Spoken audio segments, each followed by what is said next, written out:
One, we are back this week. We've got the U.S. Open, second major of the year, Shinnecock Hills Golf Club on Long Island. You can just call it New York. It's basically the same thing.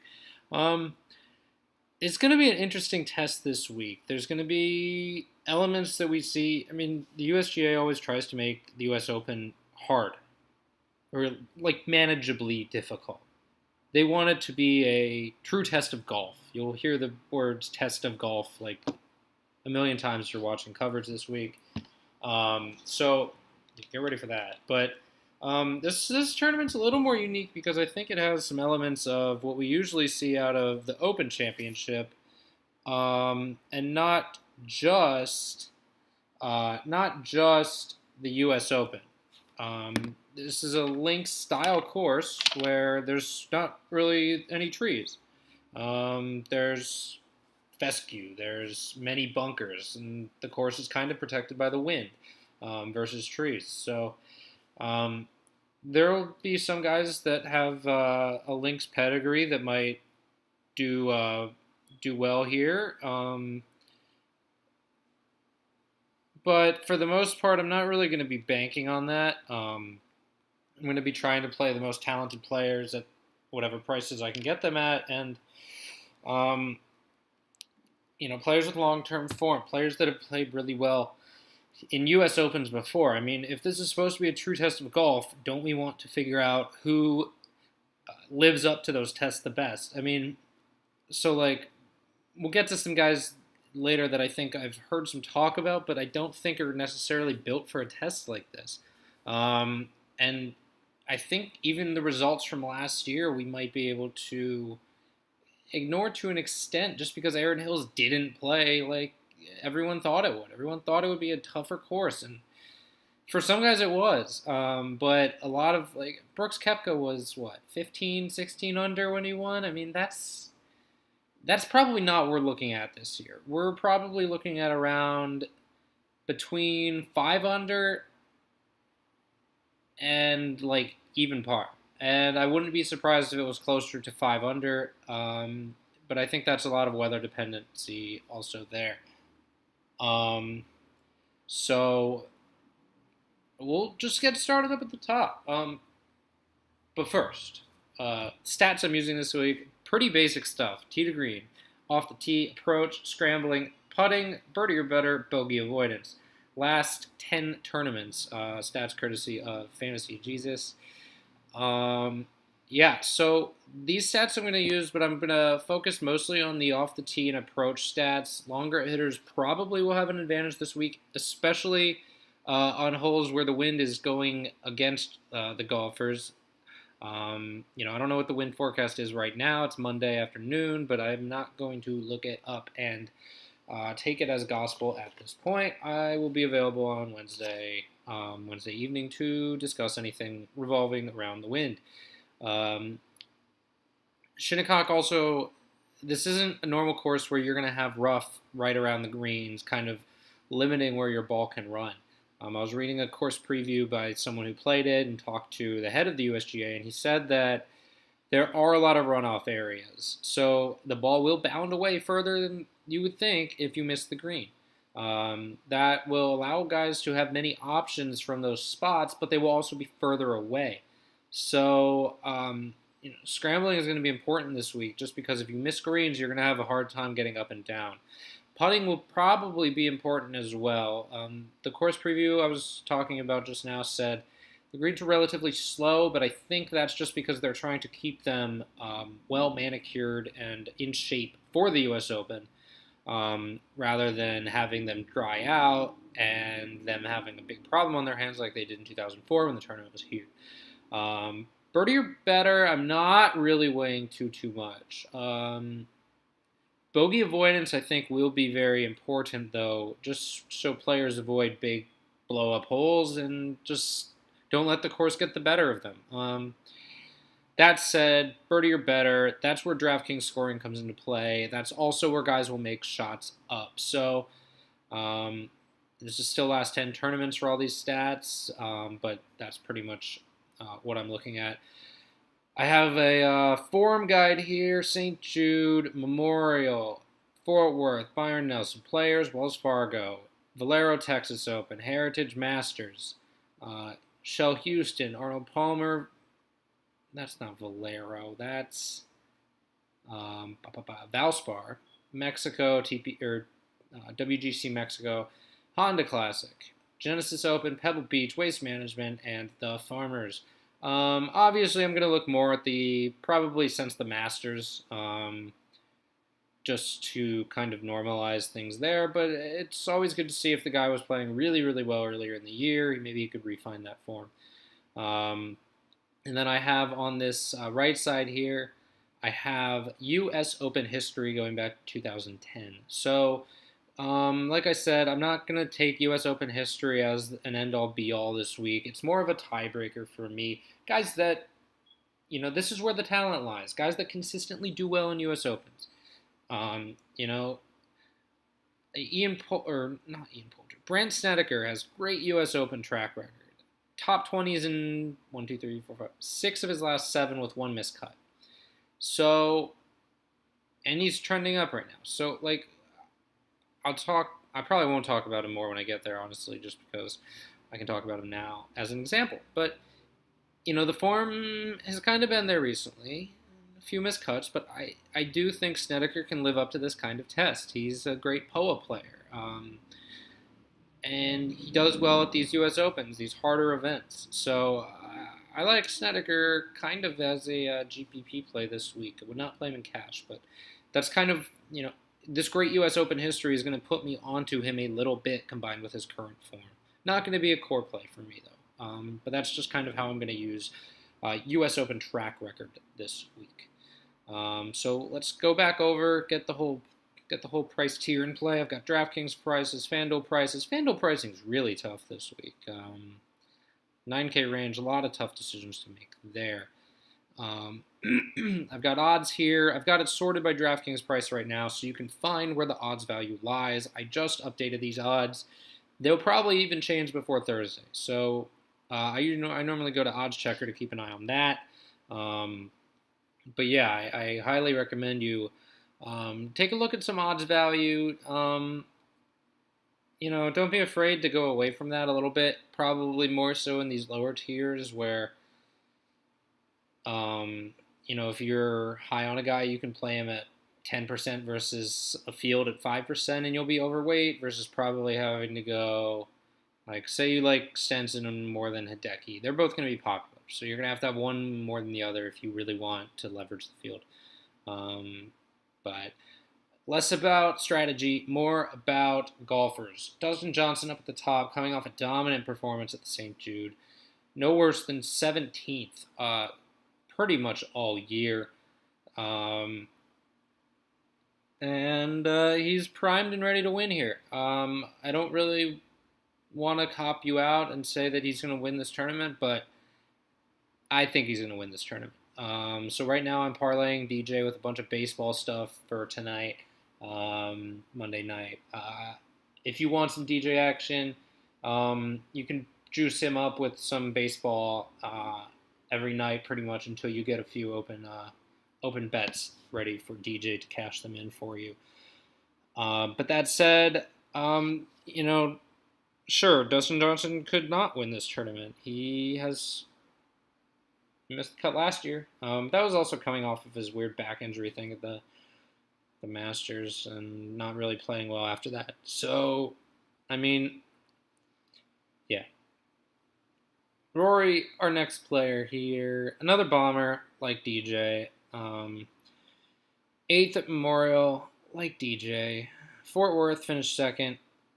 Was that Fort Worth?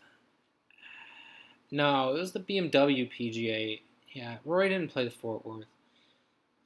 That's the only problem with some of these Euro guys. Like, John Rahm did not finish 5th at Fort Worth. John Rahm... Was he 5th at Fort Worth?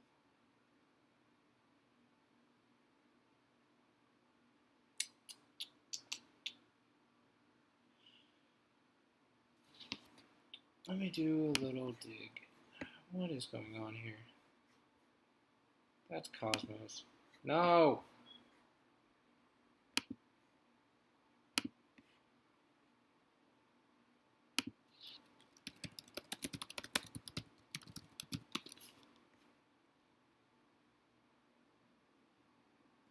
still call it the Dean DeLuca Championship. That is interesting. The website, yeah, it's probably not what they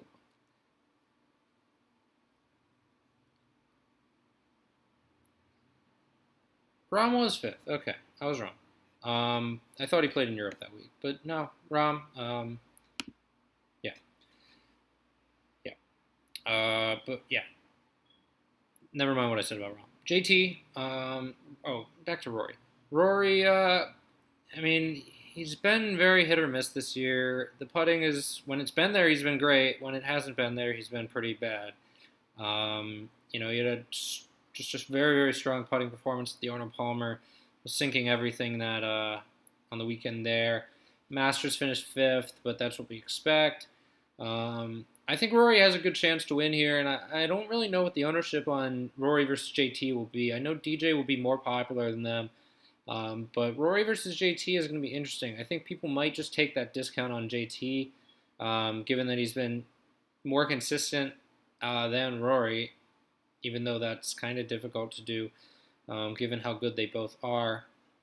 But Rory's U.S. Open history, a little spotty of late. A win back in 2011, but since then, 3 missed cuts and really only one top 10, and that was a ninth. So, and JT's really only come into his own in the past 2 years, specifically last year. So, 32nd and 9th basically is the only history I'm looking at there. But the recent form is there for pretty much all 3 of these guys. So I wouldn't be surprised if any wins, but I'm going with DJ more. I think DJ is just a better all-around player at this point right now than both of them. So I'm going to go DJ to win.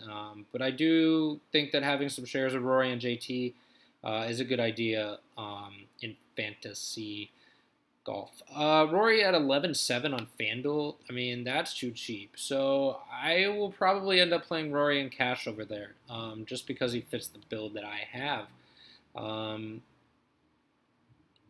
Yeah, so Spieth is next, and I'm fading Spieth this week. His putting is just not good enough right now for me to think that he can crack into a very top result, and he hasn't performed well in the past 2 U.S. Opens. So I'm just kind of going to avoid Spieth this week. And I think a lot of people will do that also. So it makes Spieth an interesting GPP play. If you have conviction about Spieth this week, you can go ahead and play him as a tournament play. I don't mind that. It's just, I mean, as a leveraged ownership play, you can do that. But I personally just don't think it is going to happen for him this week. So Jason Day has been pretty awful with his approaches lately. But the rest of his game, driving, around the green, putting, has just been pretty unreal. So all these results that he's had this year pretty much come on the strength of his short game and his driver, with the irons holding him back. The only issue is if he's not putting the lights out, he's not finishing in the top 5, top 10. And while the thing is like, if his approaches are bad, he can still scramble and make it happen. That he won't get burned too badly. But it's going to be tougher for him to really score on a course like this. And, maybe he does get a few bogeys and he just finds it difficult to get the birdies back. So I think he could put it all together this week. I would not put it past him. I mean, his U.S. Open history is great. But me personally, I consider him a GPP only type of play this week. I will have some, but I don't find it necessary to jam him in a ton of lineups, just with what we've seen out of his irons this year so far. Fowler, much the same story for me. He's been pretty good all year, but U.S. Open history is spotty, but he says he's primed and ready to win. But if you ask any of the top tier guys that, they're probably going to say the same thing. 8th at Memorial, 14th at Fort Worth. Missed the cut at the Players. Wells Fargo 21st. Masters 2nd. So He's been better since the Masters, and at the Masters he was right up there. But I don't know what's. I don't know. I mean, Ricky's more of a GPP play for me this week. I just do not consider him a cash play at this price. And given some of the other cheaper options we have, but I can't really hate if you have conviction that Ricky wins either. Personally, I think it's DJ, Rory, JT up top, and then I'm gonna kind of take some value with some more guys at like 20 to 1 to 33 to 1 versus these 16 guys in the middle here. Justin Rose, however, is 116 to 1 guy that I will have a fair amount of this week. He's just been too good at ball striking this year. He has a U.S. Open win in the past. Recently been a little spotty at times, but he also hasn't been as consistent as he has been this year. So I really like Justin Rose to do well here this year. With a link style, I think that can suit him well. So I will have some. Probably won't have him in cash, but FanDuel GPPs, I can definitely see it. Then, I forgot with the Ricky too. FanDuel price 11.4. I think you're just getting value there, similar to Rory. Like if you're trying to pick between these top guys, if you're trying to get a lineup to get one of them in, I think you shoot for one of those two guys versus trying to find that extra salary for a TJ or a JT. So I don't mind Ricky over there, more so than DraftKings. John Rahm, many's pick to win this week. The results have been very, very strong for John Rahm this year. Not great at the Players, but I can give him a pass there. That's one bad result. The rest of them have been top 30s with a win at not the Heritage, but I think the Spanish Open. That was a week after a fourth place finish at the Masters. And besides that, he's been very, very strong all year. Fifth at Fort Worth, coming in form. You could worry that in the last 1, 2, 3, 4, 5, 6, 7, 8, 9, 10. 10 tournaments we have. So that 63rd at the Players, I think, is what's really driving down these scrambling and putting stats. Because out of the last 10 tournaments, which is what these stats measure, you've got a 5th at Fort Worth, you've got a 63rd at the Players, and the Masters, we don't have strokes gained stats for because they don't give it to us. So that 63rd, I think, is really driving down some of these stats from what they would normally be, if you took into account the Spanish Open. And if we were to go back even further, we would have more good stats for him because he's had good results. So I do like Rahm to do well here. There's a lot of worry that he's too temperamental, and that's going to be a problem for him. But that's just a narrative about a guy's personality on the course. You can say the same about Jason Day. Oh, if he gets hurt, he's going to withdraw. Well, okay. Well, what are the chances of that happening? What are the chances of a John Rahm meltdown week? From what we've seen this year so far, not high. I mean, he could have been hitting bad shots at the Masters and freaking out, but he wasn't. He was up there in the top 5. So I like Rahm to continue his rise and do well this week. 9,500 on DraftKings is a great, great price on John Rahm for me this week. Tiger is an interesting case for me. It seems that when Tiger doesn't have to hit driver, when he can club down and make sure he's getting in the fairway, he can stick it close and he can get the job done. Granted, his putting was pretty awful at Memorial. He was right up there in the top. I think he was leading for a while.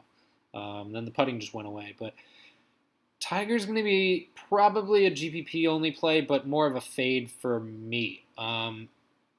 Listen, while I'd like Tiger to win, I don't like his game much for a course like this. I think he's going to be a better bet at places like Pebble and places where his approach game and his overall game can just be better. His accuracy is an issue here. I mean, I know the fairways are wide, but there's a lot of bad shit you can get into, and the rough is not going to be very forgiving at the current level it's at. If they cut it, I'll let you know, and that might change some guys, like Phil and Tiger. But right now, I'm kind of off on Tiger. Um, I would much rather have Brooks Koepka, who of late has just been hot fire in U.S. Opens, 4 top 20s in a row with a win in the top five. Um, Listen, Brooks is a big hitter, great scrambler, great putter, and I think the irons are there. I think they'll be there this week. I like Brooks a lot here. 9K, 11.5. Fire him up at both of those prices. Um, I'm I had some of him last year when he won, and I want more of him this year. So that's where I'm at with Brooksy. Hideki, interesting play for me this week.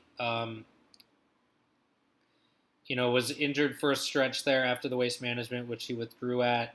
That was tilting. Arnold Palmer, 49th place finish there, coming back from injury. 19th at the Masters, been trending up after 2 missed cuts in a row at Wells Fargo and Players. 16th at Byron Nelson, 13th at the Memorial. That 13th at the Memorial was good to see. That's a course that he does well at consistently. And his U.S. Open history is pretty strong with only 1 missed cut, 2 top 10s, and nothing worse than 35th when he makes the cut. So I like Hideki to do well here this week. My only worry is that he hasn't. I mean, 19th at the Masters is great. So I will be on Hideki, but I don't consider him like a cash lock. I would consider him more of a GPP play just because of late he's been a little more volatile with 2 missed cuts right there. Henrik Stenson for me is just a very, very solid player. Great link style player, as we know from his British Open, the Open Championship record. He just knows how to play in tougher conditions. He can really grind out results. 4th at Arnold Palmer, 6th in Houston, 5th at the Masters. Basically nothing worse than top 25 throughout the past 3 to 4 months. So Stenson for me is going to be a top play this week at 8,800 and 11.3. Less of a top play at 11.3 if I'm being honest, just because you can jump up really quick to Koepka, you can jump up quick to Fowler.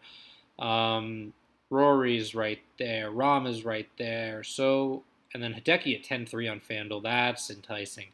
I'm going to have some of him there too, for sure. But yeah, 8,800 on DraftKings for Stenson. I like that price, and I'll have a lot of him. I'm going to be fading Sergio. He's been pretty woeful since that Masters debacle. Valero, he was terrible. Players, bad. And Byron Nelson, bad. Maybe these last 3 weeks have been good for him to take off and refocus, but given just what we've seen recently, I'm going to be off. I think a lot of people will, though. So if you want to take Sergio as a GPP play, I wouldn't hate you for it, but I don't consider it a very, very evidence-based decision. I would consider it more of an ownership play. Phil, runner-up here back in 2004, still an elite player. That's crazy. You think about these guys, 14 years later with all these other guys on tour, all this other stuff that's going on. And Phil's still an elite player on tour. That's kind of nuts, but that's just who he is. Great around the green. My issue again here is his driving accuracy. If he has to bomb it out there, he might run into some trouble, much like he did at the Open Championship last year. I was on him. I thought, Phil is a great Open Championship record. He's going to do fine here. Wasn't the case. Every time I turned around, Phil was in the fescue and long stuff. It was not good. It just was not good. So I'll probably be fading Phil this week, even though a lot of people are on him. I prefer a guy a little cheaper, but we'll get there. Patrick Reed, probably going to be a fade for me this week. These longer tests don't really play well for him. Although he did well at the Masters, that was just a clinic. He was dialed in coming into that tournament too. Second at Valspar, seventh at Arnold Palmer, uh, and then goes on to win the Masters. So that's always solid to see. But old boy Patty Reed, U.S. Open record not amazing, but he could do well this week here, and I would not be surprised, but I won't be on him personally. I much prefer Brandon Grace, who is a better poor weather player. Two great results at U.S. Opens within the past 3 years. Um, Not great at Aaron Hills last year, but he made the cut. Won't kill you. Third at the what was it?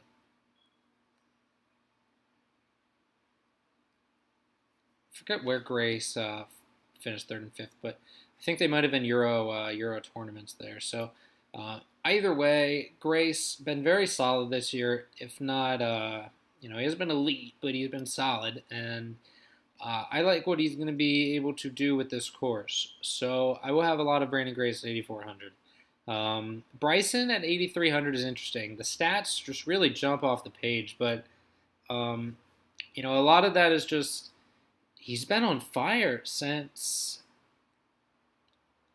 the Arnold Palmer, really. He withdrew because of some back tightness or something at the Valspar, and then second at Arnold Palmer, 38th at the Masters, third at the Heritage, fourth at Wells Fargo, 37th at the Players, 42nd at Fort Worth, and then I was on him. I bet him to win Memorial, and he did. My only concern is that he's had a little bit of a big win hangover after that and might disappoint here. I think that is a warranted concern. But we know the talent and the skill is there. He's really proven that this year. So for me, Bryson, it's going to be tough for me to pull the trigger when there's so many other great players around him that I think have kind of maybe don't have that post-win hangover lingering. So you could have some Bryson this week, but I wouldn't recommend going heavy on him. I just worry that he might suffer a down week and burn a lot of people there. Bubba's going to be the easiest fade on the board for me. Excluding those amateurs that qualify, like Garrett Rank, the NHL linesman. Bubba has been quite terrible at U.S. Opens. He does not like tough setups, tougher tracks like this. Bad Open history, bad U.S. Open history. He is just a guy that I'm straight crossing off. I'm pretending like 8,200 does not exist this week. And to be honest, he hasn't been playing much since the Masters, where he did very well, but that's a Bubba course. Genesis, Bubba course. If you just play Bubba at the Genesis and the Masters every year and nowhere else, I highly doubt you're getting burned by that. So for me, I'm going to straight fade Bubba. It's the clear fade for me. Tommy Fleetwood, one of my favorite plays on the board, 8,100, way too cheap for him. Same with Paul Casey at 8K. Paul Casey, not the best U.S. Open track record, but very consistently making the cut. And that's what he's been doing this year, too. It's links set up, too. I like Paul Casey. I just like Paul Casey all around this week. So Paul Casey and Tommy Fleetwood, 8,100, 8K. I'm plugging them both into cash on DraftKings. FanDuel, it's a little tougher. Casey 10-5, Fleetwood 10-4. You've got a Decky 10-3, Sergio 10-4, even though I'm fading him. Grace 10K.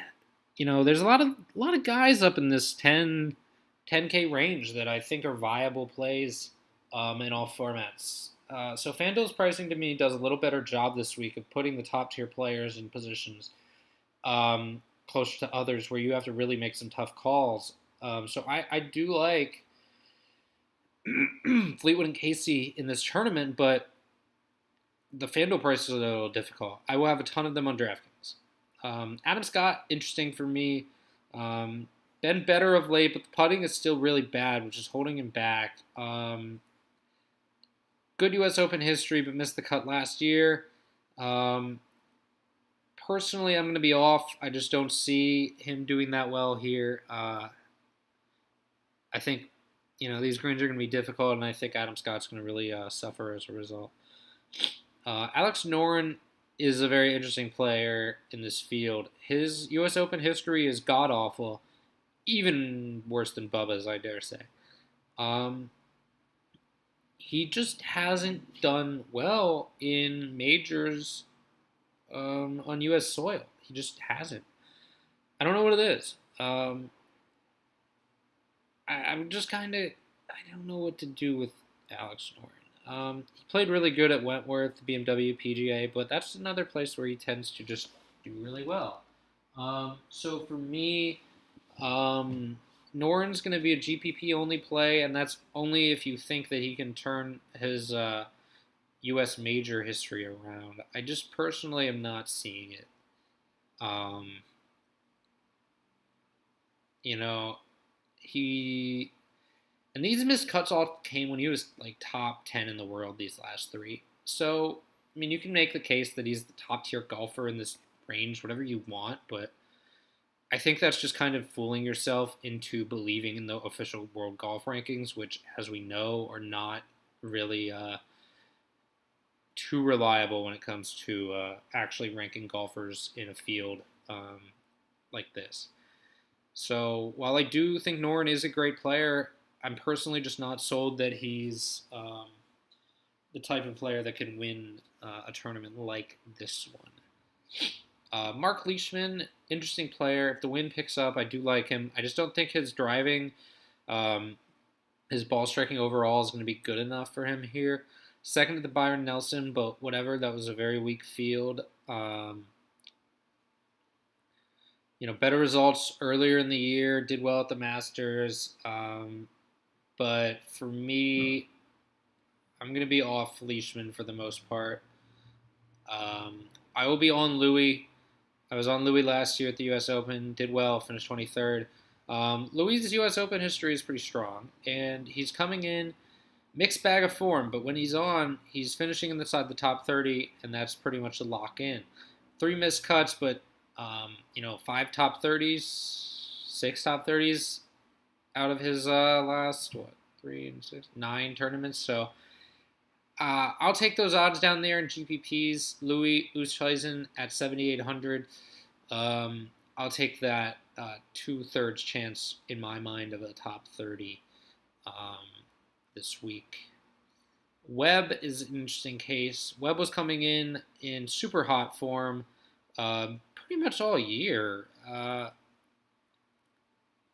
Miscut at the Fort Worth Invitational. I'm not going to hold that against him. It was coming off a win. I think he's had time to refocus. I like him more in GPP formats than cash games this week. At 7,700, I do like some Webb. Patrick Cantlay is an interesting case this week as well. Very poor scrambler, and the putting hasn't quite been there. I think most of that was from the miscut at the Fort Worth, though. He just couldn't putt worth shit. The 4th place at the Memorial, he was on fire. He was dialed in. Missed the cut at the Masters, also a little concerning, but I think talent might win out here this week, and Cantlay, I think, is a strong play at 7,700, right up there with Webb. Probably right behind Louis for me, but I like Cantlay a little more than Webb this week. I think Cantlay has just been ball striking better, whereas Webb has been surprisingly putting the lights out with his new strange anchor method. I kind of want to use it just because it seems to work for guys, but that's a conversation for Twitter. Charles is going to be a fade for me. Just been very, very bad for the most part this year. And people played him at the Masters. Fools. I'm just not going to be on Charles. Could it burn me? Sure. But I'm just not going to go there. Matt Kuchar is your chalk du jour of the mid 7K range. It's a major, so Kuchar's underpriced. Nothing new here. if it comes down to putting and around the green and ball striking with irons, Kuchar's going to be a top play. He's just very, very consistent at U.S. Opens. So Kuchar will probably be in my cash game lineup on DraftKings. FanDuel 10-8. I think you can do better, more upside there. And Hideki and Fleetwood and Casey for cheaper. But Kuchar at 7,600 on DK, I'm going to play that in cash. So I think some people also like Molinari down here. And while I like Molinari, he's just not long enough. A lot of his off the tee comes from accuracy and just not missing fairways at all. Approach game has been good. Terrible putter, which really holds his scoring back. But he did, he is coming in hot with Euro Tour results.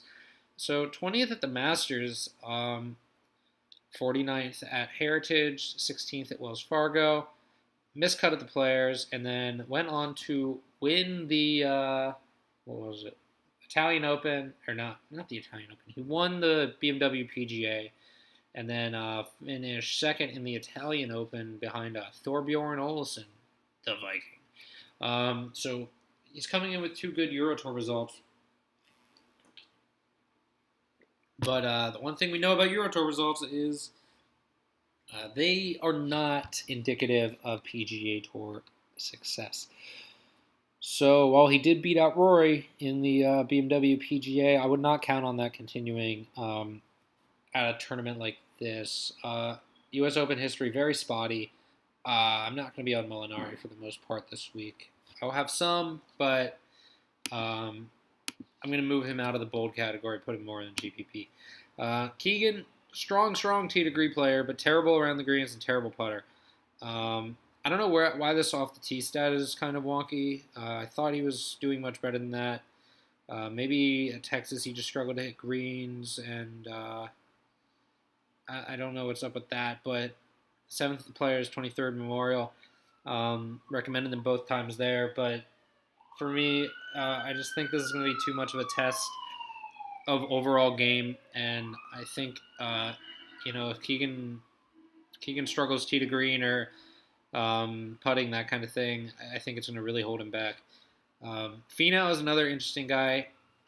Missed the cut at the St. Jude, but maybe that was just him not wanting to be there anymore and wanting to get ready for the U.S. Open. I don't know. But he's been very consistent this year, and 10th place at the Masters on a busted ankle. You look at his stats, pretty much everything across the board is in the top 40, which is great to see. So for me, Finau, more of a GPP play than anything else, but especially on DraftKings at 7,500, he's going to be chalky just because people like playing him. I'm not going to be all in, but I won't say I won't have any shares either. Xander's going to be a fade for me. He's just been pretty poor of late, besides the second place at the Players, which was more like a flash in the pan if you look at all these other results. So I'm going to be off Xander. I'm going to probably be off Fitzpatrick too. I know he has, the Lynx pedigree from being English players, played over there for his whole life pretty much. But for me, two good finishes on the Euro Tour doesn't really excuse the fact that he hasn't been great on the PGA Tour. 38th at the Masters is great, sure, but the Masters is a different tournament. Much different test than this one is. So for me, Fitz is going to be a fade, as will Martin Keimer. Look, Martin Keimer, had a good result at the Italian Open. Wonderful. Garda Golf isn't Shinnecock Hills. Good U.S. Open results, sure, but for me, Keimer just not showing the type of form that you need to do well at a tournament like this. Jimmy Walker's very interesting. Jimmy Walker's a great POA putter. If he figures out the driver, he's going to be a force to watch out for this week. But U.S. Open history, not strong, but the recent form is there after his Lyme disease mishaps back at the beginning of the year. He was really trying to get it together, and now he has. 20th at the Masters, when he was another dark horse pick. 4th at Valero, Texas. 2nd at the Players. 6th at Byron Nelson. 20th at Fort Worth. Really rounding into form. Has taken 2 weeks off. Probably getting ready for this tournament. So I really do like Jimmy Walker to continue to have success here this week at the U.S. Open. I don't think he's a play to win, but I think he's a strong play to make the cut at least, or do more. So Ian Poulter, another guy, just been racking up good performances. 44th at the Masters, that's fine. 2 good Euro Tour results.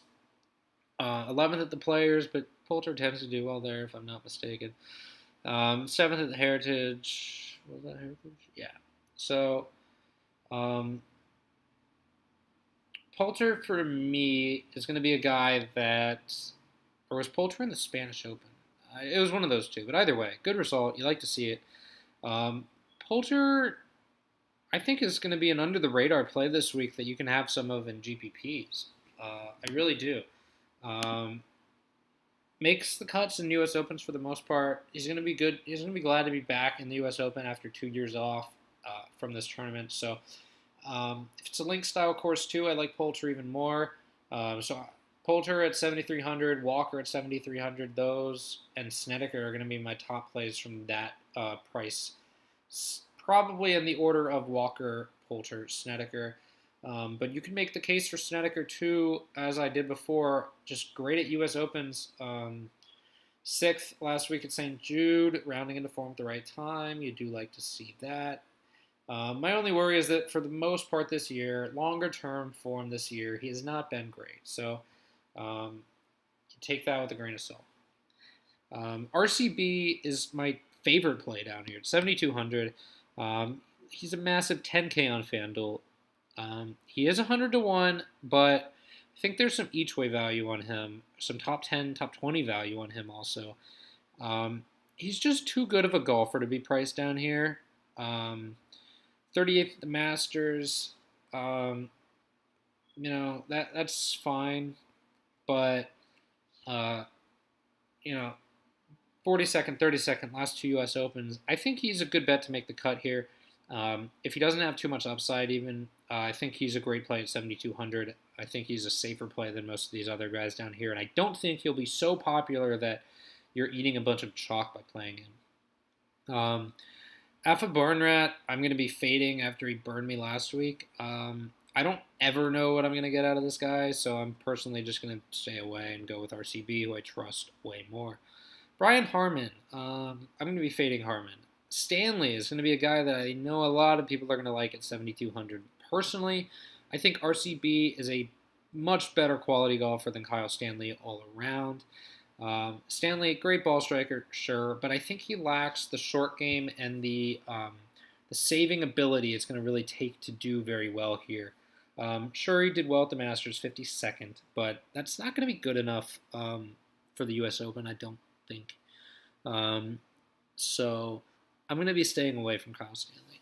Luke List is another interesting play, another bomber that, if conditions warrant bombing, he's going to have an advantage. But, Luke List. Your short game is bad. His irons have kind of left, and, that run of results he was really on earlier in the year a lot of it was fueled by his short game coming into play, coming into form.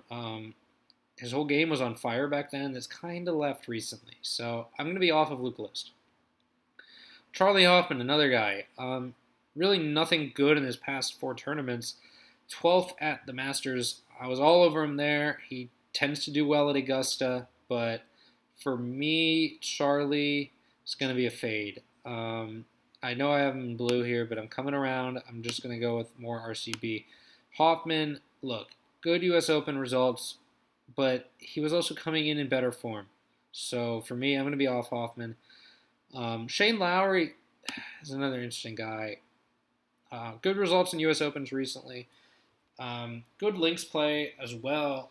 But for me, he just hasn't been doing well in these weaker fields and these easier courses. Doesn't really give me much confidence that he's going to pull it all together here at Shinnecock. ZJ is going to be a fade for me. I just don't think he's long enough here. Peter Uihlein coming into form, but even then, I think it might just be a few weeks of good play. I don't know if he's ready for a test like the U.S. Open. We know he missed the cut last year, missed the cut back in, 2011, 2012. That I don't feel like counting all the way back. But Uline, I just don't know if he's ready for something this big, and I'm going to be off of him. Hatton, oh God, there was a time that we thought Hatton and Fleetwood and Fitz were all the same player, and that has changed. Hatton just been pretty awful recently. I'm going to be off of him completely. Griot at 7,100 on DraftKings. I don't know what his FanDuel price is. Griot just been a very strong play of late. I didn't put his recent form in, but trust me, it's good. Um, I like Griot a lot this week at 7,100. I will have some of him there. Chesson Hadley, an interesting play. Been good in the wind, actually, this year. So, uh, he's just been racking up good results, but I kind of wish he played the Masters. It would give me a better baseline on how he performs at a, kind of a tougher test with the world's best all there. So Hadley, I wouldn't be surprised if he did well this week, but um, might be too much for him. I don't know exactly what to expect out of him, but I do think he's worth a shot at 7K.